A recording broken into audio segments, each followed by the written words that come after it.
అందరికీ నమస్కారం అండి. పెద్దలు, ప్రముఖ పారిశ్రామికవేత్త, రాజ్యసభ సభ్యులు, లోక్సభ సభ్యులు, మేమందరం మాజీలు వేయండి. మేమందరం కలిసే ఎంపీలుగా ఉన్నాం. చాలా గొప్ప వ్యక్తి అండి ఆయన. చాలా ఇండస్ట్రీస్ రీసెంట్గా వాళ్ళ అబ్బాయి కూడా మొన్న ఎమ్మెల్యేగా గెలిచి మరి మినిస్టర్గా కూడా అయ్యారు. చాలా చిన్న వయసులోనే వారు ఈరోజు ఈ కార్యక్రమాలు రావటం మనందరికీ కూడా చాలా సంతోషంగా ఉంది. అలాగే కవిత గారికి, వారి సన్మానం పొందిన రేలంగి నరసింహారావు గారికి, రవికుమార్ గారికి, మిగిలిన పెద్దలందరికీ కూడా, మా కళ్యాణి గారికి, అందరికీ మా రియల్ ఎస్టేట్ కింగ్ అందరికీ నమస్కారం అండి. చాలా సంతోషంగా ఉంది. రామసత్యాన్ని గారి ఫంక్షన్గా రావాలంటే ఒక విధంగా ఆనందంగానూ ఉంటుంది, ఒక విధంగా భయంగానూ ఉంటుంది. ఈ థియేటర్లో ఎప్పుడైనా ఇంతమంది జనం చూసేవాళ్ళను. ఈ జనం ఇక్కడ ఎంతమంది సీట్లో ఉన్నారో అంతమంది నిలబడి ఉన్నారు, అంతమంది బయట కూడా ఉన్నారు. ఇవాళ ఇంతమందికి హోల్సేల్గా సత్కారాలు చేయడం అంటే అందరూ కూడా బాగా పరిణి చెందిన వాళ్ళు అర్హులకే చేస్తారు తప్ప ఎవరు పడితే అలాగే సన్మానం చేయరైనా. ఇవాళ ఈ ఫంక్షన్లో ప్రత్యేకత ఏంటంటే కోడి రామకృష్ణ గారి 75వ జయంతి ఉత్సవం. దానికి తగ్గట్టుగా వీరికి, రేలంగి నరసింహారావు గారికి, అలాగే నాకు, మేమందరం కూడా దాసరి నారాయణరావు గారి యూనివర్సిటీ నుంచి వచ్చిన స్టూడెంట్స్ మేమందరం కూడా. రామానాయుడు గారు 100 సినిమాలు తీశారు, మళ్ళీ రామసత్యాన్ని గారు మాత్రమే 100 సినిమాలు తీశారు. ఇంకెవరు 100 సినిమాలు తీశారు ఎవరు లేరు. అలాంటి గొప్ప వ్యక్తి. ఎప్పుడూ నవ్వుతూనే ఉంటారు. 10 మందితో ఎప్పుడు కలిసి ఉండాలని ప్రత్యేకమైన డ్రెస్ అని ఎప్పుడు పరిచి పేరక్కర్లా, సూట్ వేసుకొని క్యాప్ పెట్టుకుంటారే ఆయన అంటే సరిపోదు. మా రేలంగి నరసింహారావు గారు ఒక అద్భుతమైన యాక్టరే కాదు, ఆయన డైరెక్టరు, యాక్టరు అన్నీ ఆదిన. మనకి అందరికీ తెలుసు కదా రేలంగి వెంకటరామి గారని, ప్రవే బాల నా వ్యక్తి బాల, సుందరిని వంటి దివ్యతో రూపం ఎన్నెందు వెలుగదా, ఆ పాటలన్నీ రాసిన ఆ రేలంగి గారు, ఈ రేలంగి గారు కూడా దగ్గర బంధువులు. మరి ఆయన దగ్గర నుంచే వచ్చినేమో ఆ కామెడీ కూడా ఈయనకి. అద్భుతమైన కామెడీ సినిమాలు తీయటం, సెంటిమెంట్ సినిమాలు తీయటం వేరే విషయం పెట్టా, కామెడీ సినిమా తీసి సక్సెస్ చేయటం చాలా కష్టం అండి. కామెడీ పండాలంటే దానికి ఇన్సిడెంట్ బాగుండాలి, చేసేవాళ్ళు బాగుండాలి, తీసే డైరెక్టర్ బాగుండాలి, అందరూ బాగుండాలి. అయితే కానీ చేయలేరు. అలాంటిది దాదాపు ఈయన కూడా 75 సినిమాలు తీశారు. 75 పుట్టినరోజు ఈ రోజు సత్కారం. అదే గురువు గారు దాసరి నారాయణరావు గారిని మేము ఎలా తలుచుకుంటామో ఆ కోటాకృష్ణ గారిని కూడా అలాగే తలుచుకుంటాం. అంత మంచి మిత్రుడండి. మొట్టమొదటిలో దాసరి గారి సినిమాలు చేయడానికి వచ్చినప్పుడు కాలేజీ నుంచి అప్పుడే వచ్చాడు కోటాకృష్ణ గారు. చిన్న స్టూడెంట్ లాగా ఉన్నాడు. ఈయనేంటంటే వేషం వేయడానికి వచ్చాడా అంటే వేషం వేయడానికే వచ్చాడు, కానీ డైరెక్షన్ చేస్తారు ఇతన్ని. మంచి టాలెంట్ ఉంది, బాగా చక్కగా రాసుకోగలడు, డ్రామాలు బాగా రాస్తారు, అలాగే డైరెక్ట్ చేస్తారు. అన్ని రకాలుగా కూడా చాలా మంచివి బిట్ అని చెప్పి ఆ రోజు మొట్టమొదటి ఆయన ఇంట్రడ్యూస్ చేసిన రోజే నేను చేయడం జరిగింది. మరి మొట్టమొదటి సినిమా ఇంట్లో రామయ్య ఇంట్లో అయ్యా.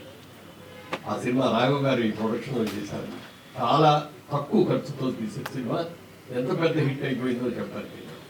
అలాగే సుమన్ గారు యాక్ట్ చేసినటువంటి రంగేడి సినిమా కూడా 1 year అయింది. అద్భుతం అసలు ఆ విజయం, అది ఆయన ఫౌండేషన్ అయిపోయింది ఆ సినిమా. సుమన్ గారు ఇందాక చెప్పినట్టు వాళ్ళ చేతికి అంత ప్రాబ్లం ఉండి కూడా వాళ్ళు వచ్చారంటే బికాస్ ఆఫ్ కోటాకృష్ణ గారు, బికాస్ ఆఫ్ రేలంగి నరసింహారావు. ఈ 2 మెయిన్ అయినా. కోటాకృష్ణ గారితో మేము తీసిన 25 సినిమాల్లో 2 సినిమాలు కోటాకృష్ణ గారి డైరెక్షన్లో చేశాం. మొట్టమొదటి భారతంలో బాలచంద్రుడు అని, భారతంలో బాలచంద్రుడు, తర్వాత పెళ్ళని చెప్తే వినాలి, 2 సినిమాలు తీసాం. భారతంలో బాలచంద్రుడిలో బాలకృష్ణ గారి హీరో, నేను ఒక క్యారెక్టర్. ఆ తర్వాత పెళ్ళని చెప్తే వినాలి అని ఒక సినిమా తీసాం. ఎవరున్నా వినాలి కదండి, పెళ్ళాలు చెప్తే వినాలే పైకి వస్తాను, వినకపోతే రారండి, పైకి రారు. అందుకని ఆ సినిమాని మమ్మల్ని కూడా బాగా పైకి తీసుకొచ్చింది. అలాగే రేలంగి నరసింహారావు గారు అదే సినిమాని కన్నడలో ಹೇಳ್ತಿರಕ್ಕೆ వెళ్ళిపోయి ఎంత ಹೇಳ್ತಿರಕ್ಕೆ వెళ్ళిపోయి అదే అర్థం. అది కూడా ఆ సినిమా ఆయన డైరెక్ట్ చేశారు. ఏదొచ్చినా కూడా చాలా కామెడీగా ఉండేవారు. కోటాకృష్ణ గారు కూడా సీరియస్ సీన్ చేస్తారు కూడా. వెళ్ళని చెప్తే వినాలి సినిమా తీసేటప్పుడు అందులో చాలా మెయిన్ కమెడియన్ క్యారెక్టర్ ఉంది, ఫాదర్ క్యారెక్టర్. అది కోట శ్రీనివాసరావు పెడదామా, ఇంకోటి పెడదామా అని ఆలోచిస్తుంటే ఆయన ఒకటే మాట్లాడాడు, సార్ కొత్త యాక్టర్ పెడతాం సార్, ఏమి ఇమేజ్ లేకుండా ఉన్నాడు, వచ్చి అబ్బా భలే చేశాడు అంటారు అన్నాడు. ఎవరన్నా మంచి ఆర్టిస్ట్, డ్రామా ఆర్టిస్ట్ ఎవరన్నా ఉన్నారని. కాదండి, మన కాస్ట్యూమ్ క్వెస్ట్ అని కాస్ట్యూమ్ క్వెస్ట్ పెట్టి చేద్దాం. ఏంటంటే అతను యాక్టర్ కూడా కాదు, కాస్ట్యూమ్ క్వెస్ట్ పెట్టి ఎలా సినిమా చేస్తాం అంటే మీకు ఎందుకంటే నేను నేర్చుకుంటాను కదా అని చెప్పి రాత్రి మగల కష్టపడేటది ఎలా చేయాలో ఏమిటో ప్రతిదీ చూపించి కూడా ఒక్కొక్క సీను 15 గంటలు 20 గంటలు అయిన సందర్భాలు కూడా ఉన్నాయి. తెల్లవారుజాము 3 దాకా షూటింగ్ చేస్తాం, మళ్ళీ 7 గంటలకల్లా షూటింగ్కి వచ్చేసాం. అంత మంచి డైరెక్టర్, ప్రొడ్యూసర్ డైరెక్టర్ అండి. చాలామంది సినిమాలు సక్సెస్ అవడం కోసం అవసరంగా లేకపోయినా విపరీతంగా డబ్బులు ఖర్చు పెట్టేసేసి అవసరం లేని చోట కూడా 10 మంది ఫైటర్లు, 20 మంది ఫైటర్లు, 40 మంది డ్యాన్సర్లు పెట్టి చేసేటట్టు కాకుండా చాలా సింపుల్గా ప్రొడ్యూసర్ ఎప్పుడు బతికొండాలి, ప్రొడ్యూసర్ బాగుంటేనే అందరం బాగుంటామని చెప్పి పూర్తిగా నమ్మిన వ్యక్తి కోటాకృష్ణ. రామకృష్ణ గారు నాకు బాగా మంచి మిత్రుడే కాకుండా చాలాసార్లు సరదాగా కూడా కౌలు చెప్పుకునేవాడు. ఎందుకు వచ్చేదో తెలియదు, ఈ విమానం ఎక్కడ ఉంటే ఫ్లైట్ ఎక్కడ ఉంటే భయం, ఎప్పుడు ఫ్లైట్ ఎక్కేవారు కదా. ఆయన ఎలాగైనా అమెరికా తీసుకెళ్ళదు నాకు కోరిక. చాలా మంది వచ్చినప్పుడు ఎవరు వీలైతే కోటాకృష్ణ గారు తీసుకురండి అనేవారు. ఒకసారి ఆయన అడిగితే, అమ్మో అంత దూరం నేను ఫ్లైట్ ఎక్కనండి, రారండి కార్లో అయితే వస్తానండి. అమెరికా కార్లో వెళ్ళాడు బాబు, ఏది వెళ్దాం కదా, మీకెందుకు నాదండి గ్యారంటీ, ఆ పక్కన కూర్చోబెట్టుకుంటాను, జాగ్రత్తగా మీకు కిటికీ తలుపు కూడా మూసేస్తాం, విండోది విమానం విండోది, మీరు ఎక్కడ ఉన్నారో తెలీదు, హాయిగా సరదాగా 2 పగిలేసేసి కూర్చోండి, నేను తీసుకెళ్ళిపోతానని చెప్పి ఆయన మధ్యలో కూర్చోబెట్టారు, తీసుకెళ్ళాం. బాగానే ఉంది. దిగిన తర్వాత దేవుడు ఎలా ఉంది ప్రయాణం అంటే బాగుంది అంటాడు. సరే తర్వాత లాస్ ఏంజలస్లో అదేంటది ఎగ్జిబిషన్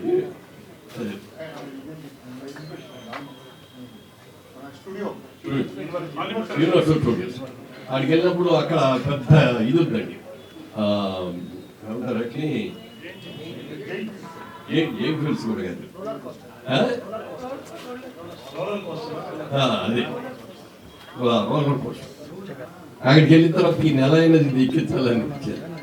బాగుంటుందండి, ఉయ్యాలు ఊతున్నట్టుగా ఉంటుందండి అని. మొత్తం మీద అంత ముందు విమానాలు బాగా తీసుకొచ్చాం కదా అని ఆనందంతో సరే ఎక్కుతామండి, మీదే బాధ్యత నేను అడిగిన పడిపోతాను, నువ్వు భయంగా ఉన్నాను, తెచ్చేస్తాను. ఏం పెట్టుకోవాలని నేను తీసుకెళ్తానండి. తీసుకెళ్ళాము. ఒకసారి పైకి వెళ్ళి దిగేటప్పటికి అబ్బోయి నన్ను అయిపోయిందండి అనే వరకు కూడా అక్కడ చేతులు తీయాలి. తీసిన తర్వాత ఎందుకు సార్ డబ్బులు ఇచ్చి కొనుక్కోవడం ఈ బ్లడ్ ప్రెషర్లో, హాయిగా కింద కూర్చొని చూసుకునేవాళ్ళం కదా అన్నారు. అంతా అట్లా. అలాగే ఎన్నో నాటకాలు డైరెక్ట్ చేశారు. దాదాపు మేము 2 నెలలు ఉన్నాం కదా, అప్పుడు 2 నెలలు అమెరికాలో అనేక పట్టణాలు తిరిగి చేసుకుంటా వెళ్ళాం. తిరిగి వచ్చిన తర్వాత ఒక రోజున ఫోన్ చేసి, మొండమల్ గారు శుభార్త అండి అన్నారు. మాకు 2వ అమ్మాయికి ఆవిడ క్యారీయింగ్ అండి అన్నాడు. అని ఈ అమ్మాయి పుట్టబోయే అమ్మాయి మేడ్ ఇన్ అమెరికా అండి అన్నారు. మేడ్ ఇన్ అమెరికా ఏంటండి అన్న. అమెరికాలో తిరిగేటప్పుడే కలిసిపోయిందండి, అందుకని మా పాపకి అమెరికా పాపని పెట్టుకున్నాం, 2వ పాపలేండి. అలా చాలా సరదాగా ఉండే మనిషి. తర్వాత ఈ ప్రపంచంలో లెక్కేసుకుంటే హయ్యెస్ట్ నెంబర్స్ ఆఫ్ సినిమాలు డైరెక్ట్ చేసిన ఏకైక వ్యక్తి ఎవరంటే మరి దాసరి నారాయణరావు గారు. 153 సినిమాలలో తీశారు ఆయన, 152. మళ్ళీ ఆయన తర్వాత ఎవరు అన్ని బాగా తీసిందని చూస్తే మళ్ళీ ఆయన శిష్యుడే శ్రీ కోటాకృష్ణ గారు.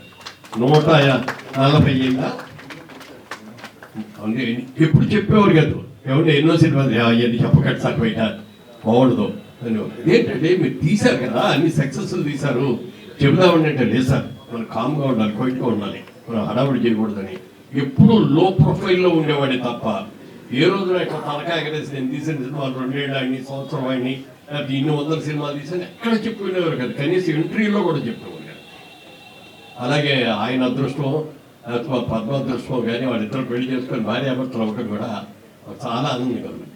ఓ దాసనారాయణ గారి పక్కన దాసరి పద్మ గారు ఎలా నిలబడ్డారో మా కోడిరామ కృష్ణ గారి పక్కన మా కోడి పద్మ కూడా అలాగే నిలబడి ఆయన సినిమా షూటింగ్ తప్ప ఇంకేమీ తెలియదు ఆయనకి. దాసరి గారికి అంటే గోపాల్ గారు మన కోడిరామ కృష్ణ గారికి అయితే మొత్తం అన్నీ ఆవిడే చూసేది. డేట్లు ఏంటి, ఎవరి దగ్గర డబ్బులు వస్తాయి, ఎవరి దగ్గర రావాలి అయ్యేని, కానీ ఇక్కడ ఈ డబ్బులు తీసుకెళ్ళి ఎక్కడ ఇన్వెస్ట్ చేయాలి, పిల్లల్ని ఎలా చదివించుకోవాలి, కుటుంబాన్ని ఎలా చేయాలి, ఎక్కడ స్థలం కొని ఇల్లు కడితే బాగుంటుంది, ఇవన్నీ కూడా ఏ టు జెడ్ ఆవిడే చూసుకునేది. ఆవిడ అంత బాగా చూసుకున్నారు కాబట్టి మరి ఆ ఫ్యామిలీ అంతా సెటిల్ అయ్యారు, అద్భుతంగా సెటిల్ అయ్యారు. మా దురదృష్టం అనే ఉండి, సినిమా పరిశ్రమ దురదృష్టం అనే ఉండి, చాలా ఎర్లీ ఏజ్లో ఆయన చనిపోవటం మాత్రం చాలా బాధాకరం. అలాంటి వ్యక్తి కావడానికి ఈ పాటికి దాసరి గారిని కూడా దాటిపోయి దాదాపు 200 సినిమా దగ్గరకు వచ్చి చూసి ఉండేవాడు. అలాంటి అద్భుతమైన దర్శకుడు ఆయన. ఇక మా రేలంగ నరసింహారావు గారు, ఆయన మొట్టమొదటి డైరెక్టర్ అయిన సినిమా చందమామ.